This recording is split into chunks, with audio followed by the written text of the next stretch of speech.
हूँ प्रेरणा, आपकी होस्ट और दोस्त, और स्वागत है आपका एक बार फिर से फेम IBC 24 में। जैसा कि आपने पिछले एपिसोड में देखा था कि हमारे सभी कंटेस्टेंट्स पहुंच चुके थे IBC के ऑफिस, जाना खबरें कैसे बनती हैं, पूरा ऑफिस घूमा, मस्ती भी की, जोश से भी भरपूर थे। लेकिन अब बारी है उनके मेंटोर से मिलने की, क्योंकि कहते हैं ज्ञान बिना गुरु के अधूरा होता है, और इस बार वो मिलने वाले हैं अपने मेंटोर्स से। तो चलिए देखते हैं कौन है उनके मेंटोर्स।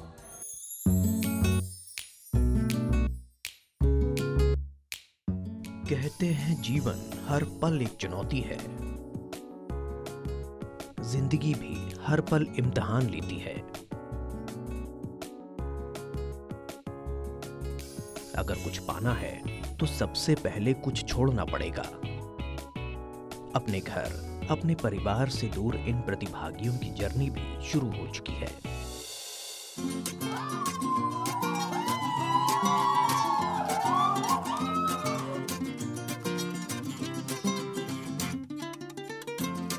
किसी मीडिया हाउस को इतने करीब से देखने, जानने, समझने का मौका अपने आप में कभी ना भुला पाने वाला एक्सपीरियंस है। पर अगर यहाँ टिकना है, IBC के स्क्रीन पर दिखना है, तो सभी चुनौतियों के लिए हर पल, हर वक्त तैयार रहना होगा। क्योंकि IBC का तो मूल मंत्र ही है, सवाल आपका है। और हमारे सुपर 17 की कड़ी परीक्षाओं से पहले अब बारी है इन्हें उन चुनौतियों के लिए तैयार करने की जिसमें मदद करेंगे उनके मेंटर्स। पर वो कौन है, वो ये कंटेस्टेंट्स नहीं जानते। और अब बारी है हमारे सुपर 17 की अपने पहले सरप्राइज यानी उनके पहले मेंटोर से मिलने की। आइए इन्हें से जानते हैं कि इन्हें कुछ आइडिया है इस बारे में। एक्साइटेड हैं, अब देखते हैं आगे क्या होता है। अभी तो हमको इतना ज़्यादा नॉलेज नहीं है, अब यहाँ पे आके हमको आगे सिखाएंगे, तो देखते हैं आगे क्या होता है। एनी गेसेस, कौन होगा? अभी तो कोई गेस नहीं है, बट ऐसा लगता है कि जो भी होगा बहुत बैंग ऑन होगा और अच्छा होगा। नर्वस हो कि खुश हो मेंटोर से मिलने वाले हो? शुरुआत में तो नर्वस है, थोड़ा सा डर लग रहा है मुझे इस बात से कि नए मेंटर्स क्या पता स्ट्रिक्ट होंगे, कैसे होंगे, लेकिन हाँ खुशी भी है, कुछ नया चीज़ सीखने वाले हैं हम लोग। इसलिए क्या लगता है कैसे होने चाहिए मेंटर्स? मेंटोर्स लाइक अभी कुछ भी इमेजिन नहीं कर सकते हैं, थोड़े से डरे हुए हैं। कोई भी नई चीज़ आती तो ऑब्वियसली बात है, डर तो लगता है, बट हम लोग एक्सपेक्ट कर रहे हैं कि हमारे मेंटोर्स जो है वो ज्योति मैम और अभिषेक सर जैसे रहें, बिकॉज उन लोग बहुत काम और बहुत जॉली नेचर है, तो हम लोग उनसे बहुत ज़्यादा कंफर्टेबल हो जाते हैं। तो लेट्स सी थोड़ा पुनीत सर जैसे स्ट्रिक्ट ना हो। तो हमारे सभी कंटेस्टेंट्स को देखा आपने किस तरह से वो नर्वस भी हैं, एक्साइटेड भी हैं अपने सरप्राइज को लेके, अपने मेंटर को लेके। तो इसी के साथ मैं इनसे लेती हूँ अलविदा और इनका सस्पेंस खत्म करती हूँ और हमारे मेंटर को अंदर भेजती हूँ। अखिलेश शुक्ला IBC के दर्शकों के लिए ना तो ये नाम नया है और ना ये चेहरा। IBC के स्पोर्ट्स बुलेटिन का वो चेहरा जिन्हें आप तमाम स्पोर्ट्स इवेंट्स के दौरान एंकरिंग या खेल प्रदर्शन का विश्लेषण करते देखते हैं।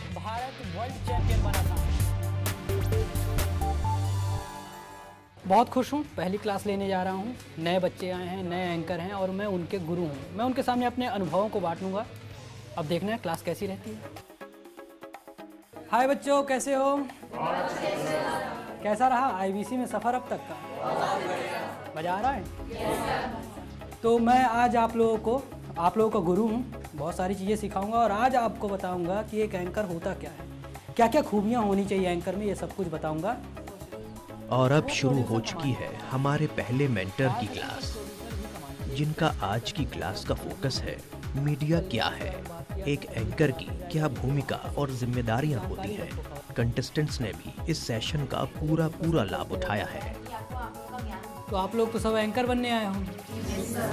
आज मैं आपको वही बताने वाला हूँ कि एक एंकर होता क्या है, उसमें क्या क्या खूबियाँ होनी चाहिए और एक बेस्ट एंकर कैसे बन सकते हो आप लोग। एक एंकर के लिए सबसे ज़्यादा ज़रूरी होता है प्रेजेंटेशन। उसका प्रेजेंटेशन बहुत अच्छा होना चाहिए, क्योंकि जो वो प्रेजेंट करता है वही दिखता है और वही चीज़ सब सामने होती है। दूसरी बात, नॉलेज। आपके पास नॉलेज कितना है? एक एंकर को नॉलेज बहुत होना चाहिए, हर चीज़ की जानकारी होनी चाहिए। कब क्या आपको सामना करना पड़ जाए, किस चीज़ से कौन सा टॉपिक मिल जाए, किस चीज़ के बारे में बताना पड़ जाए, तो उसके लिए नॉलेज होना ज़रूरी है। जब तक आपके पास नॉलेज नहीं रहेगा आप लोग बता नहीं पाओगे, तो इसके लिए नॉलेज बहुत ज़रूरी है। अब हम बात करेंगे स्क्रिप्टिंग के बारे में। स्क्रिप्टिंग न्यूज़ चैनल में बहुत ज़रूरी होता है। कैसे लिखना है स्क्रिप्ट, क्या ड्यूरेशन होनी चाहिए, क्या चीज़ें, किन चीज़ों का ध्यान रखना चाहिए स्क्रिप्ट में, ये बहुत ज़रूरी होता है कि किन चीज़ों का हमको ध्यान रखना चाहिए और क्या क्या जानकारी होनी चाहिए स्क्रिप्ट लिखने के लिए, ये बहुत ज़रूरी चीज़ है। तो इस पर आज हम बात करेंगे और बहुत सारी आपकी दिक्कतों को भी मैं डिस्कस करूंगा। जो आपके पास दिक्कतें होंगी आप मेरे को बताइए, क्या प्रॉब्लम्स आ रही हैं स्क्रिप्ट में, आप क्या जानना चाह रहे हैं स्क्रिप्ट में और ज़्यादा, वो सब भी मैं बताऊंगा। सर जैसे हमें स्क्रिप्टिंग करना है तो हम एक न्यूज़ की स्क्रिप्टिंग कर रहे हैं और किसी प्रोग्राम पैकेज बना रहे हैं, तो उन दोनों की स्क्रिप्टिंग का बेसिक डिफरेंस क्या होना चाहिए? जो न्यूज़ की स्क्रिप्टिंग होती है वो न्यूज़ स्टाइल में एक कोई घटना घटी है, उस घटना पे आपको स्क्रिप्ट लिखना है, तो वो उस पर इंफॉर्मेशन जितना ज़्यादा दे सकते हो कम ड्यूरेशन में जल्दी वो दो, तो उस स्क्रिप्ट में इस चीज़ का ख्याल रखना पड़ता है। दूसरा, जो प्रोग्रामिंग की स्क्रिप्टिंग होती है उसमें आपके पास समय होता है। मान लो 20 मिनट का प्रोग्राम है, आधे घंटे का प्रोग्राम है, एक बुलेटिन आपका जा रहा है उस एक घटना पे, तो उस हिसाब से फिर उसकी स्क्रिप्टिंग होगी, उसमें और रिसर्च किया जाएगा और चीज़ें निकाली जाएंगी और उस हिसाब से लिंक करके 2-3 पैकेज बनाए जाएंगे। स्क्रिप्टिंग में सर मिनिमम कितने बाइट्स हम रख सकते हैं और कितने व्यू हम लोग ऐड कर सकते हैं उसमें, और टाइम लिमिट या कोई कितना लिमिट उसमें होना चाहिए? देखिए आपके ऊपर है और आपका जो प्रोड्यूसर चाह रहा है कि वो, और खबर के ऊपर है कि खबर किस तरह की है। अगर खबर ज़्यादा आसान खबर है, ज़्यादा मतलब एक इन्फॉर्मेशन बहुत जल्दी हम दे सकते हैं, हमारे 2 बाइट में ही इस्टेब्लिश हो जा रही है वो खबर, तो 2 बाइट इस्तेमाल कर लेंगे। इस्टेब्लिश करने के लिए अगर 3-4 बाइट की ज़रूरत हो रही है तो वो भी इस्तेमाल करेंगे। आपकी वो खबर इस्टेब्लिश कैसे हो रही है इस चीज़ का हमको ध्यान रखना होगा उसमें। सर जैसे कि बताया गया हमें कि वीओ में हर एक तरह के वीओ में एक फ़्लो मेंटेन किया जाता है, तो क्या स्क्रिप्ट में भी जैसे स्पोर्ट्स का स्क्रिप्ट है और अलग अलग तरह के स्क्रिप्ट होते हैं, तो उसमें भी एक फ़्लो होता है लिखने का फ़्लो और हर एक अलग अलग तरह का फ़्लो? देखो खबर के ऊपर होती है, खबर कैसी है और उस पर इस चीज़ का ध्यान, इसीलिए बोलते हैं कि शब्द होने चाहिए। अगर कोई पॉलिटिकल खबर है तो उस तरह के कुछ शब्द होते हैं वो इस्तेमाल करो, उस फ्लो के साथ लिखो। आप तरह तरह की क्रिएटिविटी अपने पैकेज में कर सकते हो। जो स्क्रिप्टिंग करोगे तो उस पैकेजिंग के लिए आप तरह तरह की क्रिएटिविटी कर सकते हो, लेकिन वो शब्द उन्हीं की तरह इस्तेमाल करो। जैसे स्पोर्ट्स का लिखोगे, स्पोर्ट्स में स्पोर्ट्स के लैंग्वेज इस्तेमाल करो, जिस तरह से पैकेज में इस्तेमाल किए जाते हैं। आप चौका छक्का और जो फ्लो होता है उसका, अगर मैच अच्छा गया है तो उस तरह के फ्लो से लिखो, अगर मैच में हार गए हैं तो वो फ्लो होता है। आपका वीओ किस तरह का जाएगा आपके पैकेज पे पूरा डिपेंड करेगा और वही फ्लो फिर वीओ में आएगा। क्लास लेकर बहुत अच्छा लगा और सभी प्रतिभागियों के उत्साह को देखकर बहुत अच्छा लगा कि हर व्यक्ति, हर लड़का सीखना चाह रहा है, हर कंटेस्टेंट ये जानना चाह रहा है कि एंकरिंग कैसी होती है और अपने अनुभवों को बांटकर मैं बहुत खुश हूँ। और सबसे अच्छी बात यह है कि उन लोगों के साथ बांटकर अपने अनुभव को बहुत खुश हूँ कि वो कुछ सीखना चाह रहे हैं। हेलो फ्रेंड्स, कैसी रही आपकी क्लास? बहुत बढ़िया। चलिए आप बताइए क्या क्या सीखा हमारे आपके मेंटोर अखिलेश से? अखिलेश सर स्पोर्ट्स में आते हैं और हम लोग अक्सर उनको देखते थे और पहली बार उनकी क्लास हम लोगों ने अटेंड की तो उन्होंने बताया कि एक एंकर में क्या गुण होने चाहिए, एक एंकर का कॉन्फिडेंस लेवल कैसा होना चाहिए, उसको किस प्रकार से अपने आप को प्रेजेंट करना चाहिए। बहुत अच्छी क्लास थी, बहुत कुछ सीखा। चलिए मज़ा आया, मतलब बहुत मज़ा आया। अखिलेश सर ने क्या सिखाया? स्पोर्ट्स का लिया पूरा सेक्शन या कुछ खबरों के बारे में बताया? सबसे पहले तो बोलना चाहिए जैसे ही वो क्लास में आए तो एक्चुअल में क्लास लग गई सबकी, क्योंकि उन्होंने पहले ही पूछा कि आप न्यूज़पेपर पढ़ते हैं कि नहीं, कौन सा प्रोग्राम देखते हैं, और किसी ने हाँ बोल दिया फिर तो उसकी बैंड बजनी है, क्योंकि वो क्रॉस क्वेश्चन करेंगे कि आप प्रोग्राम देखते हैं तो कौन से एंकर को सुनते हैं। तो इसमें सबकी हालत ख़राब हो गई एंड सबको बोला कि न्यूज़पेपर पढ़ा करिए एंड सीखा करिए क्या होता है क्या नहीं है। कोई भी प्रोग्राम देखते हैं तो उसका पूरा देखिए, आधा अधूरा ज्ञान कभी भी पूरा नहीं होता। ये बात उन्होंने अच्छी बोली और मुझे ये अच्छा लगा। अखिलेश सर ने सिखा दिया कि एंकर में क्या क्या गुण होने चाहिए, क्या क्या होना चाहिए। आपने क्या क्या उसमें से कैरी किया, अडॉप्ट किया? अखिलेश सर हमें, जैसा कि राजश्री ने, मेरी फ्रेंड ने बताया कि हमें न्यूज़पेपर पढ़ना और बहुत सारी चीज़ों का ज्ञान दिया। उसके साथ ही हमें एक और, जब वो हमारे बारे में पूछ रहे थे आप क्यों आना चाहते हैं, क्यों एक एंकर बनना चाहते हैं, तो सच में वो वाला जवाब काफ़ी मुश्किल हो जाता है, क्योंकि हम जो भी आंसर देते सर उस पर फटाक से कोई क्रॉस क्वेश्चन कर देते, तो ऐसा लग रहा था कि हमारा एक्चुअली कोई इंटरव्यू ले रहा है। तो हमें बहुत ही ऐसा लगा कि नहीं, फिर से हम कोई इंटरव्यू दे रहे हैं।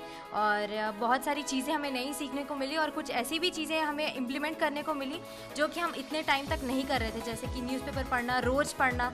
और जैसा कि हमें लगता है कि जो भी न्यूज़ एंकर है उसे बहुत नॉलेज होता है और बहुत ही एक बार नॉलेज आने के बाद वो अपनी मतलब बहुत ज़्यादा एक्सपीरियंस हो जाता है, लेकिन नहीं, ऐसा नहीं है। हर दिन हमें कुछ नया सीखने को मिलता है और वही हमें अखिलेश सर है। अब होता है स्कूल में हम लोग क्लासेस लेते थे, होता था कि टीचर्स आते पढ़ाते, तो हम लोग नकल बहुत करते थे टीचर्स की। तो यहाँ कोई है ऐसा जो नकल करके बताएगा? तो उनका कुछ इस तरीके का रिएक्शन आता है जो हमने सबने देखा। वो आते ही ऐसे, तो कैसे हैं आप सब, और पढ़ना पड़ेगा, मैं बता देता हूँ आपको, पढ़ाई आपको कभी नहीं छोड़नी है।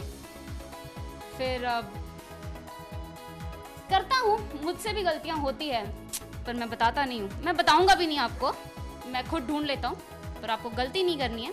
हो भी जाए तो कोई बात नहीं, अपना देखिए, आप खुद समझेंगे और ठीक है, हो जाता है। तो हमारे जो स्टूडेंट्स के पहले मेंटोर हैं वो थोड़े से चॉकलेटी बॉय टाइप है, तो आइए इन्हीं से जानते हैं जो अपने पति का सपना पूरा करने वाली है कि कैसे लगे आपको अखिलेश सर?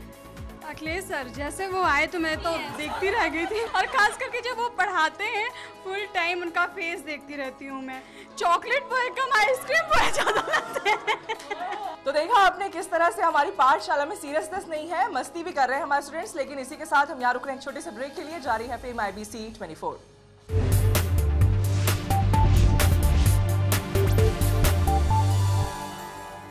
ब्रेक के बाद स्वागत है आपका दोस्तों फेम IBC 24 में।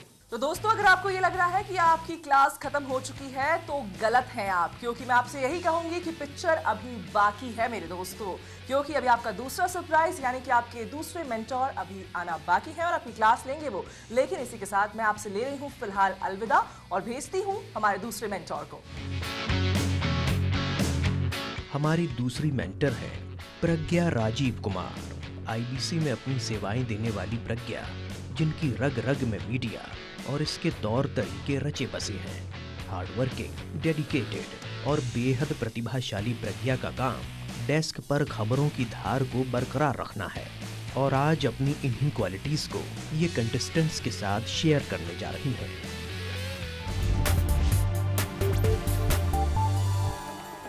आज मैं मिलने जा रही हूँ सभी कंटेस्टेंट से। मैं बहुत एक्साइटेड हूँ, मेरे अंदर बहुत जोश और उत्साह है कि आखिर ये कंटेस्टेंट हैं कौन और कहाँ से आए हैं और ये कितने टैलेंटेड हैं। आखिरकार ये मेरी ही रिस्पॉन्सिबिलिटी है कि मैं इनके टैलेंट को और ज़्यादा निखार सकूँ ताकि ये प्रोग्राम में और आगे जाएं। हेलो बच्चों, और कैसे हैं आप सब? मैं हूँ प्रज्ञा और मैं हूँ आपकी सेकेंड मेंटोर। आज फर्स्ट मेंटोर आपके अखिलेश थे जिन्होंने आपकी क्लास ली थी। बिहाइंड द कैमरा एक एंकर और एक स्क्रिप्ट राइटर, एक VO आर्टिस्ट की क्या भूमिका होती है और वो किन किन दिक्कतों से दो चार होता है, उसे किस परिस्थिति में काम करना होता है, और मोस्ट इम्पोर्टेंट अपने ड्यूटी आवर्स को कैसे मैनेज किया जाता है, ये सब इस सेशन का प्रमुख विषय रहा। VO करते वक्त हमें कुछ बातों पर ध्यान देना होता है, जैसे कि वॉइस में क्लैरिटी हो, हम जो कुछ भी पढ़ें वो बिल्कुल स्पष्ट हो, सामने वाले को समझ में आए कि हम क्या बोलना चाह रहे हैं। वॉइस का मॉड्यूलेशन बहुत इम्पॉर्टेंट है। मॉड्यूलेशन उतार चढ़ाव, कहाँ हमें हाइप करना है, कहाँ हमें आवाज़ धीमी कर लेनी है, ये सब कुछ बहुत इम्पॉर्टेंट है। दर्शकों को ऐसा लगे कि हम बात कर रहे हैं उससे, खबरों की पूरी जानकारी हो उसमें। मैम मेरा आपसे एक क्वेश्चन है कि VO कैसे किया जाना चाहिए? VO करते वक्त सबसे इम्पॉर्टेंट होती है स्क्रिप्ट, कि स्क्रिप्ट की डिमांड क्या है। हमें जिसका VO करना है, हमें जिस खबर की VO करनी है, वो एंटरटेनमेंट का VO है, वो क्राइम का VO है, वो न्यूज़ का VO है, इस पर ध्यान देना बहुत ज़रूरी है, क्योंकि हर खबर का मूड अलग होता है और उसे उसी मूड के हिसाब से उसका VO भी होता है। मैम जैसा कि आपने बताया कि वॉइस मॉड्यूलेशन का बहुत कुछ इसमें होता है, इसमें डिफरेंस पैदा कर सकता है वॉइस मॉड्यूलेशन, तो आखिर ये वॉइस मॉड्यूलेशन होता क्या है? VO में मॉड्यूलेशन बहुत इम्पॉर्टेंट होता है कि कहाँ पर आवाज़ हम ज़्यादा ऊंची करें, कहाँ पे धीमी करें, कहाँ पर कैसे ख़त्म करें VO को, कैसे शुरू करें, और कहाँ पर कोई इम्पॉर्टेंट बात हो रही है तो वहाँ पर जोर दें। मैम मेरा ये सवाल है कि VO करते समय किन किन बातों का ध्यान रखना चाहिए? चलिए आपके सवाल का जवाब मैं VO करके ही देती हूँ। जैसे ये खबर है पीलिया पर, तो इसका VO कैसे होगा ये मैं आपको बताती हूँ। राजधानी रायपुर में पीलिया के कारणों को लेकर केंद्र से आए जांच अधिकारी ने मंथन शुरू कर दिया है। यही कारण है कि पूरे राजधानी में जांच के लिए बनाए गए मास्टर प्लान के अनुसार सोमवार से रेकी शुरू हो गई है।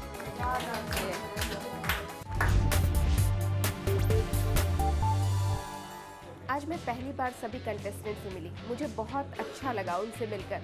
सभी में बहुत पोटेंशियल है, सीखने की एक ललक है, जोश है और उत्साह है। मेरी यही कोशिश रहेगी कि मैं इस सफ़र में उन्हें काफ़ी आगे तक ले जाऊं और उन्हें बहुत कुछ सिखाऊं। तो यहाँ रुकते हैं हम एक छोटे से ब्रेक के लिए। ब्रेक के बाद भी जारी है फेम IBC 24 का सफर।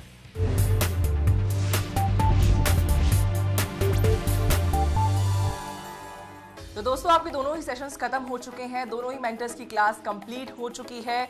कैसा फील कर रहे हैं? कंफ्यूज हो गए हैं और कॉन्फिडेंट हो गए हैं? कॉन्फिडेंट हो? मजा आया दोनों क्लासेस में? चलो गुड। किसकी क्लास सबसे ज्यादा अच्छी लगी, इंटरेस्टिंग लगी, मजा आया? एक्चुअली अखिलेश सर की क्लासेस जो है वो गर्ल्स एंजॉय करी और प्रज्ञा मैम की क्लासेस जो वो बॉयज एंजॉय करी। ओहो, क्या बात है। चलो, मतलब ओवरऑल आप लोग को मजा आया क्लास में।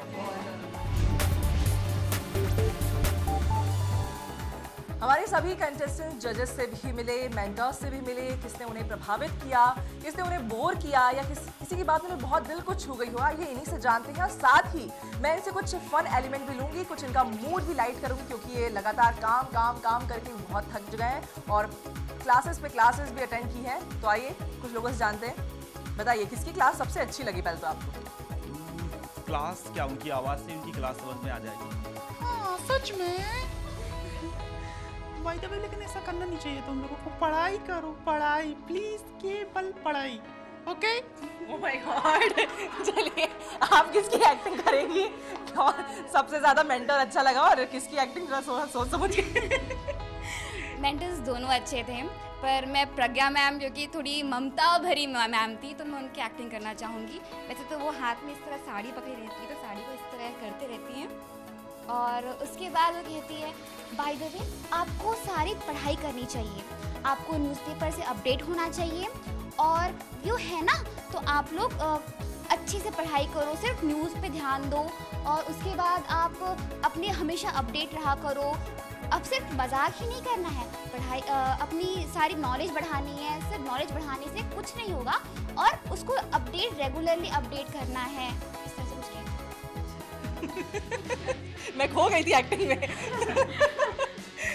मैम की किताब है, प्रज्ञा मैम की किताब छपी है, क्या कहना चाहोगी इसके बारे में? मैम ने आज हम सबको बताया कि उन्होंने किताब लिखी अपने अपने अंतर्द्वंद, तो उनके बारे में मैम ने हमें कैसे बताया। मैम ऐसे बैठी हुई थी, पेन से खेल रही थी, तो हम सबको बोला कि आप सभी बच्चे यहाँ पे कुछ ना कुछ सीखने आए हुए हैं ना, तो आप लोगों को मैं भी ये बता दूँ कि मैंने भी एक किताब लिखी हुई है, तो वो किताब मैं कल आप लोग को ला के दिखाऊँगी। तो आप लोगों को ये बताना चाहूँगी कि जितना नॉलेज जहाँ से मिल रहा है ले सकते हैं, है ना, तो कभी किसी से हार मत मानो। आप क्या करना चाहेंगे? मैं आपसे किसी को एक्टिंग करने को नहीं बोलूँगी, आप अपने मन से कुछ भी कर दी, क्योंकि आप तो वैसे बहुत टैलेंटेड हैं। मैडम, चूँकि जैसे कि अगर सारे हीरो वगैरह अगर यहाँ रहते हैं तो क्लास के बाद किस प्रकार से अपनी प्रतिक्रिया वो देते हैं। सबसे पहले गुलशन गौड़ जी, सबड़ा के साथ गाना गाना चाहे, हमको तो प्रज्ञा मैडम बहुत ही अच्छी लगी और उनकी किताब तो हम यहाँ से जाकर बिल्कुल पढ़ेंगे। देवानंद जी करेंगे तो किस प्रकार से? हाँ, अखिलेश सर की तो बात ही बहुत ही निराली है, उनसे मिलकर हमें बहुत ही अच्छा लगा और न्यूज़पेपर तो मैं पढ़ूंगा ही। बहुत ही अच्छा लगा मुझे। मैंने कभी जिंदगी में नहीं सोचा था इतने बड़े व्यक्ति से मैं मिलूंगा, लेकिन आज मुझे यहाँ पे मिलकर बहुत अच्छा लगा। मैं रोज पेपर पढ़ूंगा यहाँ से जाके, भले से सिलेक्ट हूँ कि नहीं आई। अब हमारे सभी मेंटर्स और जज ये देखने के बाद तो डेफिनेटली बहुत खुश हो जाएंगे। सबका रिएक्शन ही अलग होगा। बहुत ही टैलेंटेड हमारे फेम IBC 24 के सारे कंटेस्टेंट्स। और लीजिए, सीखते सिखाते सेशंस के बीच आज का पूरा दिन कंटेस्टेंट्स का लर्निंग के नाम रहा। पर कहते हैं ना, अगर क्लास है तो एग्जाम भी होगा, अगर ज्ञान है तो कसौटी भी होगी। चलिए अब इस लर्निंग एक्सपीरियंस को अपनी परफॉर्मेंस में किस तरह से उतार पाते हैं कंटेस्टेंट्स, देखेंगे। तो जैसे कि देखा आपने, हमारे सभी कंटेस्टेंट्स का आज पूरा दिन लर्निंग से भरपूर रहा। वो अपने मेंटर्स से मिले, बहुत कुछ सीखा, बहुत कुछ जाना, साथ में मस्ती और धमाल भी हुआ। लेकिन अगला आने वाला दिन बहुत ही फुल ऑफ सरप्राइजेस और स्पेशल होने वाला है हमारे सभी कंटेस्टेंट्स के लिए। तो इसी के साथ आप मुझे दीजिए इजाजत। आप देखते रहिए फेम IBC 24, खोज एक एंकर की। तब तक के लिए goodbye and take care.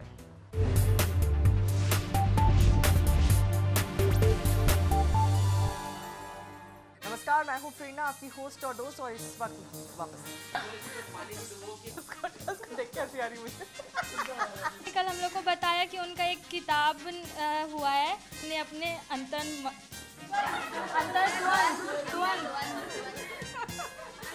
Fame IBC 24 associate sponsor Parthivi college of engineering and management और इंडियाज डिजिटल सुपरस्टार